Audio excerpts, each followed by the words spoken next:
Kita terus kepada topik kita, routing decision. Okey.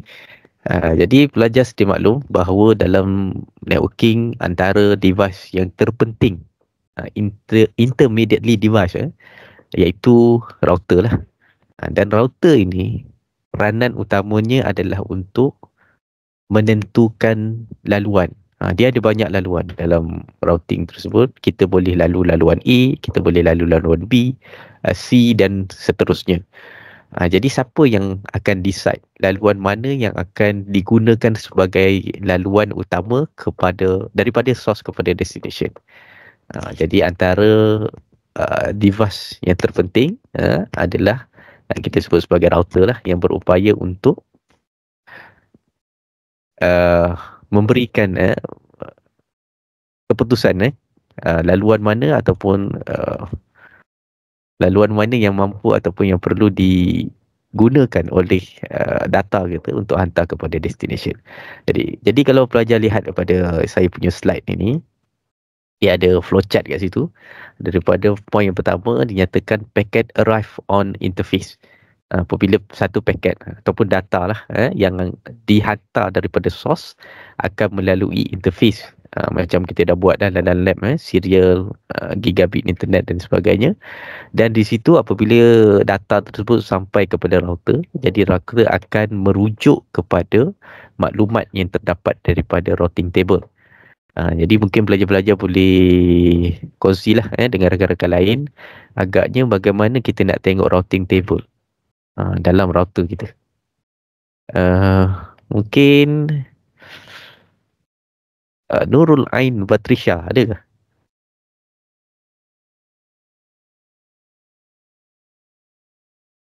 Ada, Encik. Okey, Ain. Agaknya macam mana kita nak tengok routing table dalam router lah, dalam configuration. Kita guna command apa?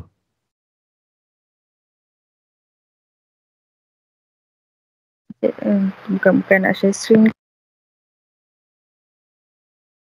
Dia adalah salah satu verification command lah. Jadi kita guna command apa untuk melihat routing, maklumat routing table pada router tersebut.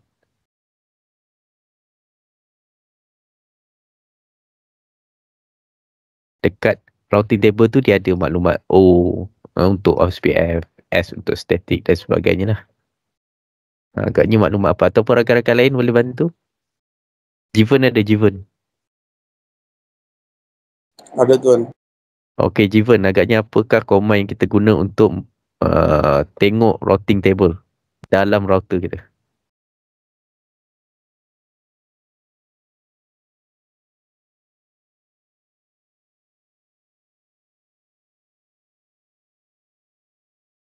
Show IP route. Show IP route. Okey, terima kasih Fauzan yang menyelamatkan keadaan. Okey, baik, betul show IP route. Jadi itu adalah satu command, verification command yang kita gunakan untuk melihat routing table kita lah di dalam sesebuah network diagram. Ataupun kalau pelajar-pelajar menggunakan PC, pelajar-pelajar boleh menggunakan command seperti yang saya tunjukkan ni. Nampak ke? Dia ada CMD ni. Net start tolak R. Jadi kat sini kalau kita nak tengok routing table, kita gunakan command net start tolak R. Jadi dia akan displaykan routing table yang connected kepada PC tersebut lah. Jadi dengan syarat PC tersebut perlulah connect kepada network kita lah. Jadi kat sini dia akan memamparkan antaranya maklumat network destination kita, net mask ataupun subnet mask, gateway, interface, metric dan sebagainya dalam bentuk version 4 address dan version 6 address. Boleh nampak ke nampak slide? Nampak slide ke nampak? Nampak okey.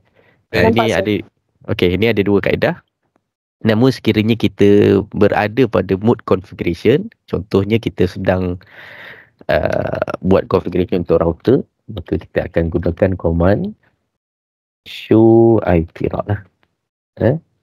Show IP route, jadi dia akan displaykan maklumat routing table. Inilah routing table. Dia bukan dalam bentuk table. Nama dia routing table. Berfungsi sebagai database kepada router tersebut bagi menunjukkan laluan router tersebut lah, daripada source kepada destination. Okey, baik. Jadi kalau pelajar perhatikan pada routing decision ataupun pada slide yang saya tunjukkan ini, router ini akan mencari dia punya laluan berdasarkan kepada beberapa perkara. Antaranya yang pertama, sekiranya laluan tersebut adalah directly connected ataupun tidak. Jadi sekiranya ya, jadi dia akan perhatikan kepada ARP. ARP ni Address Resolution Protocol. Pelajar dah belajar pada topik switching essential, betul? Semester lepas. Yang digunakan untuk mapping di antara IP address dengan MAC address. Itu adalah sekiranya laluan tersebut ataupun data tersebut dalam bentuk directly connected. Directly connected. Jadi kena ingat, dalam proses configuration ni kita ada dua kaedah connection dalam network kita. Yang pertama adalah directly connected dan yang kedua adalah remote network. Yang kedua adalah remote network. Contohnya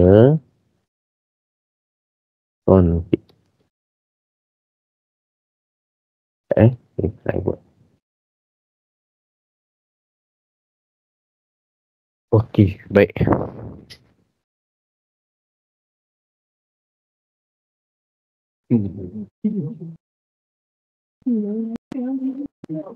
Kalau pelajar perhatikan pada contoh yang saya tunjukkan ini, ini routing table-nya. Di sini ada beberapa, kita panggil kod lah. Dia tulis kod kat sini yang merujuk kepada C, L dan sebagainya. Jadi huruf-huruf ini semuanya ada dia punya makna lah.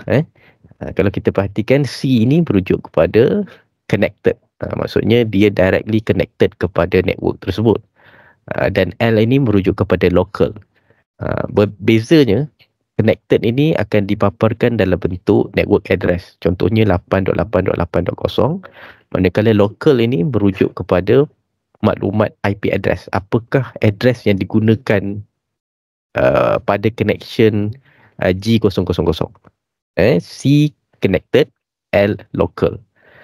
Dan kalau pelajar perhatikan, dia ada dua lagi huruf lain, iaitu S. Kalau kita lihat di atas ni, S merujuk kepada static lah. Yang menggunakan kaedah static route. Dan kalau default route, dia akan dipaparkan dalam bentuk S star. S, dia ada bintang kat situ. Ni dia S dan ada bintang ni. Merujuk kepada static default route. IP route 000 tu. Dan O merujuk kepada OSPF lah. OSPF. Jadi kat sini kita tahu bahawa network pada router rompin ini dia connected dengan network C ni dan C dengan L ni, dan juga remote network dengan dua network lain, iaitu yang dilabel sebagai S dan dilabel sebagai O. Jadi kat situ kita boleh tahu bahawa mana satukah network yang directly connected dan mana satukah network yang kita sebut sebagai remote network. Remote network. Jadi mungkin ada pelajar yang lupa contoh saya paparkan dekat sini. Kalau pelajar dapat perhatikan kat sini, ada satu simple topologi yang mana topologi ini kalau kita daripada router 1 router PMS, maka directly connected kita adalah dia ada beberapa directly connected kat sini. Yang pertama belah sini. Dan yang kedua adalah pada bahagian sini. Ini directly connected dengan PMS. Tetapi remote networknya adalah berlawanan lah, iaitu yang tidak directly connected pada PMS, iaitu network pada bahagian sini. 172.16.2.0. Jadi directly connected dan remote network ini akan merujuk kepada lokasi router tersebut. Jadi dia tak tetap. Kalau kedudukan kita adalah pada router yang kedua ni, katakanlah router ni adalah router TMP, maka directly connected kita adalah network ini 16.2.0 dan yang ini. Manakala remote network kita adalah pada 16.1. Jadi dia berdasarkan kepada kedudukan posisi router tersebut di dalam kita punya diagram lah. Jadi itu antara perkara penting yang pelajar perlu tahu, iaitu membezakan di antara yang kita sebut sebagai directly connected dan remote network. Jadi kalau masih ingat lagi, untuk penggunaan static routing, kita akan menggunakan maklumat remote network. Remote network. Manakala untuk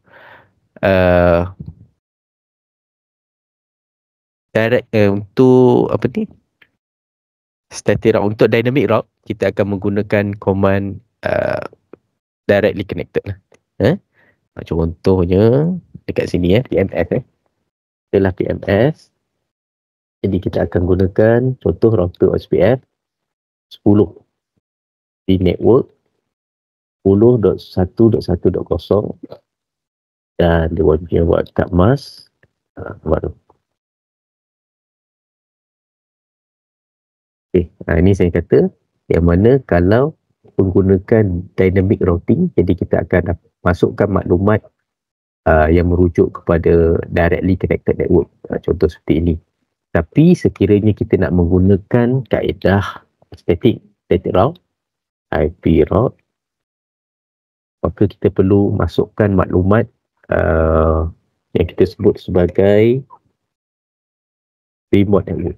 Jadi kita nak pergi pada 172.16.2.0 255.255.255.0 dan dia punya exit lah contohnya. Jadi nampak perbezaan dia di antara penggunaan dynamic routing contoh OSPF dan penggunaan static route dalam proses menggunakan maklumat sama ada directly connected ataupun remote network. Okay, baik. Jadi selain daripada itu, penentuan path determination ataupun mencari laluan terbaik, best path ini juga adalah bergantung ataupun berdasarkan kepada routing protokol yang digunakan. Seperti yang saya dah nyatakan dalam kelas kita sebelum ini, setiap routing protokol menggunakan enjin ataupun algoritma yang berbeza untuk menghantar laluan, menghantar paket daripada source kepada destination. Umpamanya kalau pelajar lihat pada contoh yang ada pada slide ni. Contohnya router RIP ataupun Routing Information Protocol akan menggunakan kaedah hop count. Bermaksud sekiranya data dihantar daripada PC 1 kepada PC 2, router yang menggunakan kaedah RIP akan mencari laluan berdasarkan kepada bilangan hop count yang paling rendah untuk sampai kepada destination. Jadi hop count tu apa? Hop count tu sebagai contoh ini. Router 1 kepada router 3 dikira sebagai satu hop count. Untuk sampai kepada yang seterusnya adalah hop count yang seterusnya lah. Jadi untuk penggunaan RIP, dia tidak bergantung kepada kelajuan dan sebagainya. Dia hanya merujuk kepada penggunaan nilai hop count tersebut.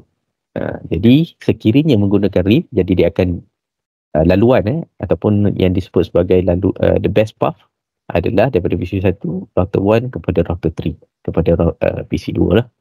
Manakala sekiranya kita menggunakan OSPF, dia akan merujuk kepada maklumat yang kita sebut sebagai bandwidth.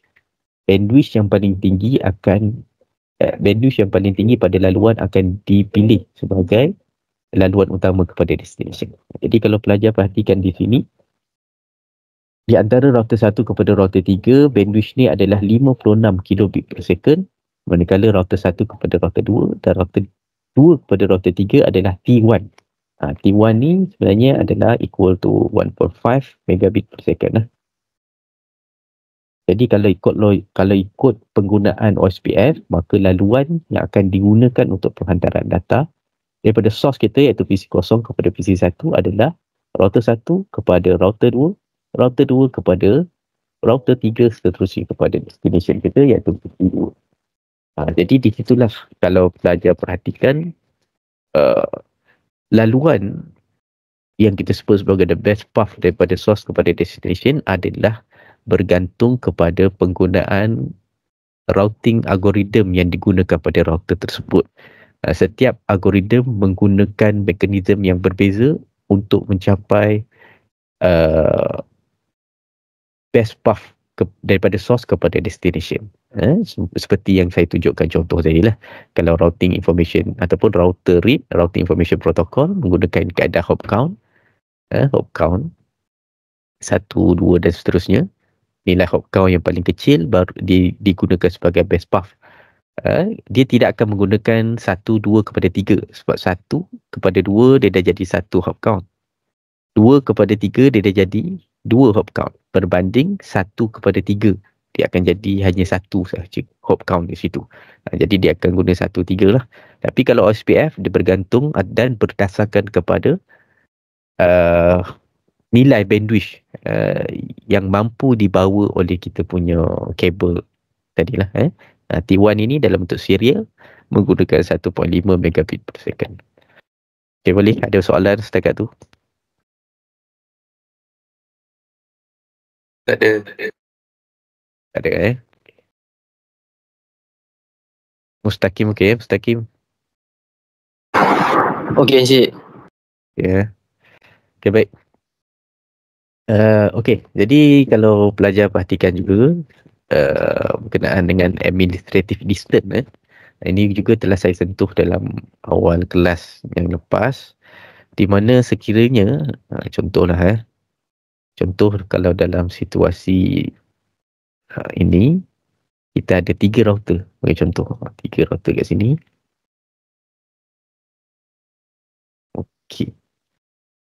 Okey, dalam situasi ada 3 router ni, bertukar kepada ISP lah. Okey, dalam situasi ni sebagai contoh daripada PMS, ISP ke PMG dan PMS kepada PMG, dia menggunakan different type of routing protocol. Sebagai contoh PMS kepada PMG ni mungkin kita akan gunakan OSPF sebagai contoh, OS ataupun static lah static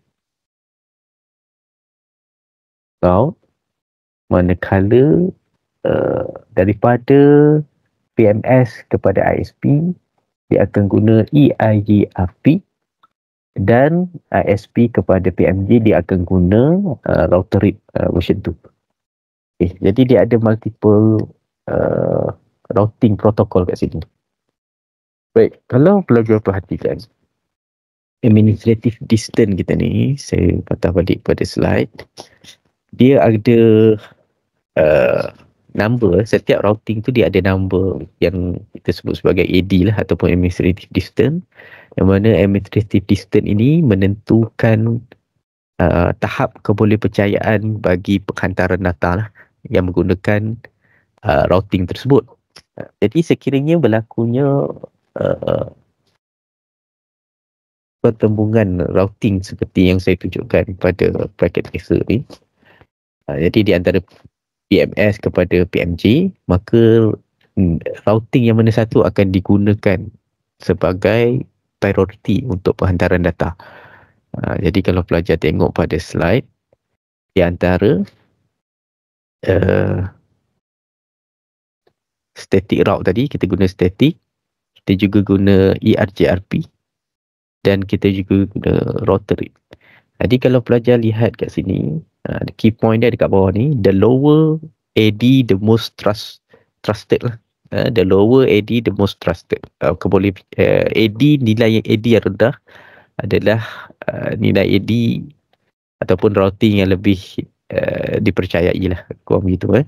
Jadi static nilainya adalah 1, manakala ERGRP 90 dan RIP adalah 120. Jadi kalau kita lihat kat sini, static nilainya 1, manakala ERGRP 90 dan RIP adalah 120. Jadi dalam situasi ini, kita punya network akan menggunakan laluan di antara PMS kepada PMEG sebagai laluan utama kerana nilai AD, administrative distance di antara kedua-duanya adalah jauh lebih rendah berbanding dengan nilai di bawah ni lah. Iaitu di antara PMS ke ISP dan ISP kepada PMG. Jadi ia akan 100% penentuan itu bergantung juga kepada penggunaan ataupun nilai AD, administrative distance yang ada pada setiap routing yang kita gunakan. Okey, boleh faham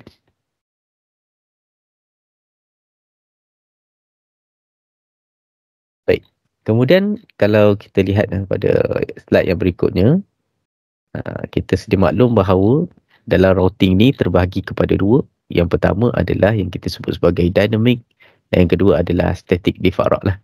Dynamic merujuk kepada penggunaan OSPF sebagai contoh. Manakala untuk static dan default adalah merujuk kepada static route lah, static ataupun default route dalam version 4 ataupun version 6. Jadi itu sahaja yang kita cover dalam topik kita, iaitu static, default dan OSPF lah.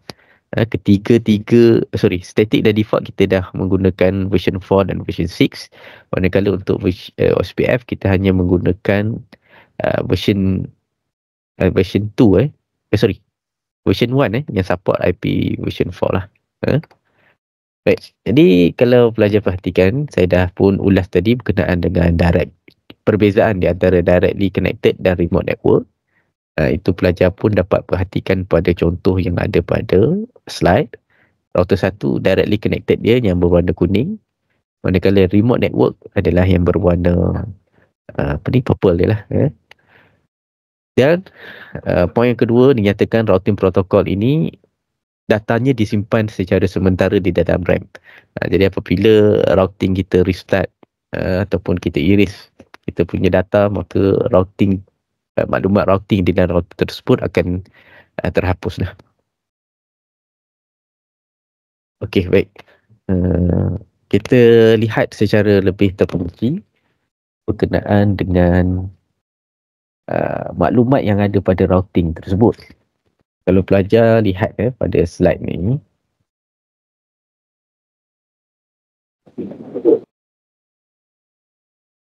ada soalan? Okey, kalau pelajar lihat pada slide ni, ada satu network topologies dan di sini dia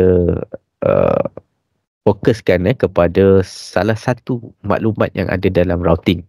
Contohnya pada router 1, maklumatnya seperti yang dipaparkan pada slide.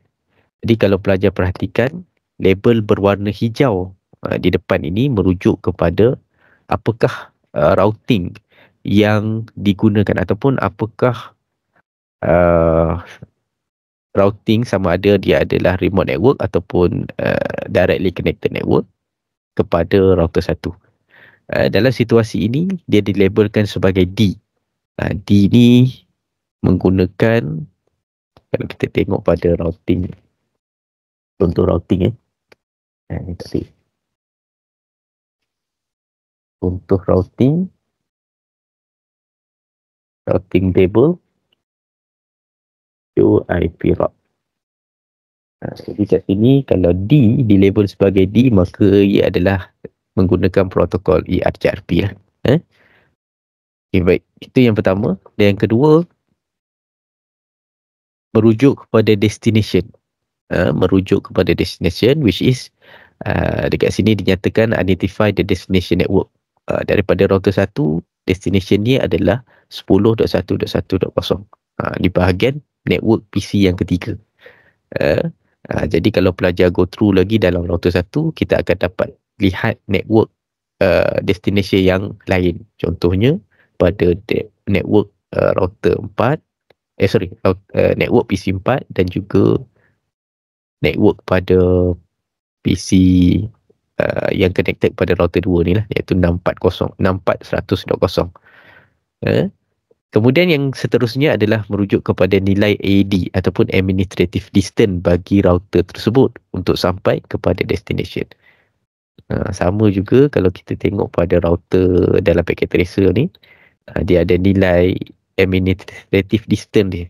Contoh yang saya highlightkan di bawah ni, O merujuk kepada OSPF, ini adalah destinationnya, dan yang maklumat seterusnya 110 merujuk kepada maklumat AD ataupun administrative distance bagi router tersebut. Jadi dalam situasi ini memandangkan dia menggunakan ERGRP, jadi nilai administrative distance-nya adalah 90. Kemudian seterusnya 217.0112 adalah merujuk kepada metrik. Nilai metrik. Metrik ni sebenarnya ada calculation dia. Macam mana kita boleh dapat 217.0112 ni. Begitu juga kalau kita guna OSPF pun dia ada metrik kat belakang ni. Metrik ni adalah calculation daripada delay dan bandwidth lah. Kita bahagikan dengan reference bandwidth. Jadi dia akan dapatlah nilai tersebut. Kemudian yang seterusnya 209 maksudnya dia akan melalui laluan yang mana satu. Jadi situasi ini dia akan melalui 209.165 200.226 iaitu next hop address. Next hop address daripada router 1. Iaitu interface-nya router 2 serial 000 lah. Menggunakan address 209.165.200.226 Baik, yang seterusnya adalah dipaparkan dalam bentuk masa. Ini merujuk kepada jumlah masa yang diambil untuk menghantar data daripada source kita kepada destination. Jadi masanya adalah dalam jangka masa 5 saat lah. 5 saat nak hantar data daripada source kepada destination menggunakan kaedah ERGRP tadi. Dan yang terakhir adalah dalam bentuk interface, iaitu bermaksud laluan interface mana yang akan digunakan untuk hantaran data tersebut. Jadi kalau pelajar perhatikan, interface ini sepatutnya adalah interface yang sama pada kedudukan address 209.165.200.226 tadi. Jadi kalau kita tengok kat atas ni dia menggunakan serial lah. Serial 000. Ini kedudukan ni. Ini kat sini. Ini dekat sini lah. Ini metrik. Dia ada calculation based on bandwidth dan delay. Padam pula. Okey. Dan ini adalah AD. Ini adalah destination dia. Inilah routing yang digunakan. Dia boleh jadi S, boleh jadi C, boleh jadi L, boleh jadi O dan sebagainya. Berdasarkan kepada penggunaan routing kita pada ketika itulah. Okay, baik. Okay, routing. Kalau by default kita tak set apa-apa pada router, maksudnya tak ada IP address, tak ada routing dan sebagainya, kita punya routing protokol kita kosong saja begini. Tetapi kalau kita dah masukkan IP address pada router 1, maka kita akan hanya nampak dua benda saja, iaitu C dan L saja. Local dan connected. Dan apabila kita dah masukkan routing, tak kisahlah sama ada static ataupun dynamic routing, maka kita akan ada maklumat dynamic routing lah dalam routing table kita. Okey, baik. Okay, CL seperti yang saya nyatakan tadi, C merujuk kepada directly connected, manakala address L adalah directly connected juga tetapi yang telah pun kita assign dengan IP address. Sebab tu dia ada perbezaan kat situ. C 10.0 merujuk kepada network saja, manakala L adalah address yang connected kepada G00 kepada G00 iaitu 192.168.10.1 directly connected kepada router tersebut. Okey. Yang lain-lain tu samalah. Ini adalah merujuk kepada version 6. Jadi commandnya pun sama, ada sedikit sahaja perubahan. Kalau version 4 show IP route, tetapi kalau version 6 show IPv6 route. Indikator dia sama saja, C, L, O, S, D dan sebagainya. Okey, baik.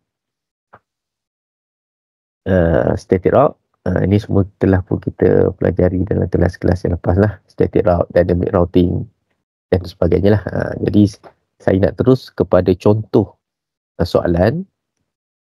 Contoh ini adalah dua routing yang ada tapi tak ada topologis ataupun tak ada diagram. Jadi ini contoh soalan. Nanti kamu akan buat satu lagi soalan lain dalam lab kita pada hari ini. Okay, kalau pelajar perhati kat sini ada dua router. Cuma kita tak tahu router mana yang connected kepada router mana. Kalau yang saya beri seperti dalam contoh ini, ada router 1 dan router 2, kita tahulah. Sepatutnya router 1 akan connected dengan router 2. Tapi tak adalah saya bagi soalan mudah sebegitu. Saya berikan hostname tu pada general name lah. PMF, KL dan sebagainya supaya kita sukar nak mengagak. Okey, baik. Jadi macam mana nak baca routing? Perkara pertama kita tengok pada show IP route ni, routing table. Ada beberapa maklumat dan kita lukis router dulu. Lukislah satu router bulat macam ni. Boleh nampak slide Dan Jubudin boleh nampak Polis Okey. Contoh begini, saya namakan dia router 1 lah. Router 1. Okey. Jadi di dalam nak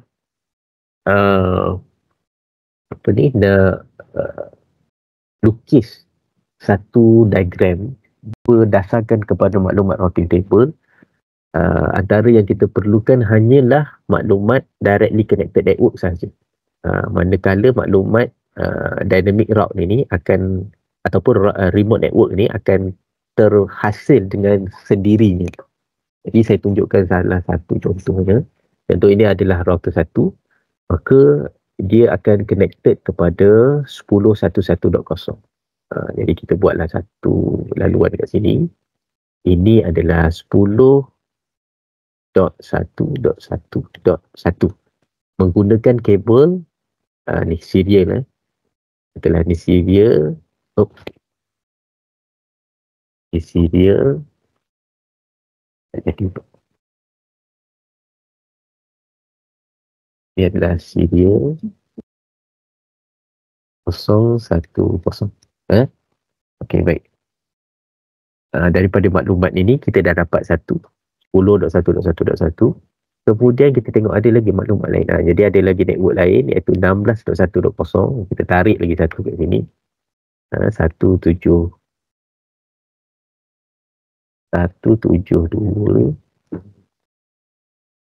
Dia sensitif sikit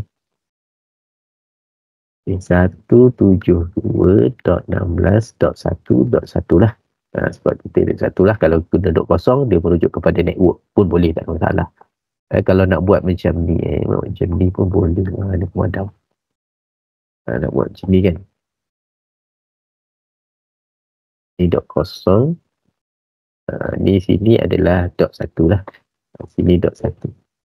Jadi kat sini kita pakai .0. Dan dia punya prefix adalah /24 lah 24. Itulah 24. Dia tak. Ini adalah /30. Okey. Baik, itu adalah dua maklumat yang kita dah dapat. Yang dynamic ataupun remote network kita abaikan. Kita abaikan terlebih dahulu. Okey, baik. Ini padamlah pening pula, nanti tak nampak Okay, baik. Jadi kemudian kita lihat pula pada maklumat router 2. Kita lukis satu lagi bulatan routing kat sini. Router 2. Jadi kita lihat router 2 ni dia boleh connected kepada router 1 menggunakan address yang mana? Yang connected directly connected. Jadi kita tengok kat sini dia menggunakan 10.1.1.2. Maksudnya kat sini kita sambung. Ini adalah .2. Melalui interface serial 010. Serial 010. Kemudian ada lagi tak maklumat lain. Maklumat yang seterusnya adalah 16.2.1. 172.16.2.1. Jadi kita tarik satu lagi dari sini. Kita tulislah 172.16.2.0/24. Jadi ini .1 lah dia punya default gateway Okey, melalui interface kita adalah G000. Jadi kat sini adalah G000. Jadi sepatutnya bila dah connect dengan local interface, maka kat sini sepatutnya dia ada PC lah. PC2 sebagai contoh. Ini adalah PC1. Kenapa saya suruh abaikan remote network? Sebab sekiranya pelajar perhatikan sini router 1 remote network dia adalah 172.16.2.0. Jadi secara automatik ni maklumat ini sebenarnya telah pun dipaparkan dalam diagram ni. Router 1, ni router 1. Remote network dia adalah 2.0. Nampak ni. Begitu juga dengan router 2. Iaitu remote network dia adalah 16.1. Ni router 2, remote network dia adalah 16.1. Okay, baik. Jadi untuk lukis diagram ini, kita hanya perlu memfokuskan kepada maklumat directly connected network, sama ada C ataupun L lah. Dan O ataupun dynamic routing ataupun remote network kita akan datang ataupun akan terpapar dengan sendiri pada kita punya diagram tersebut. Okey, boleh faham Ada soalan tak? Ayu Natasha. Boleh Boleh, Encik. Hazira Aina ada ke?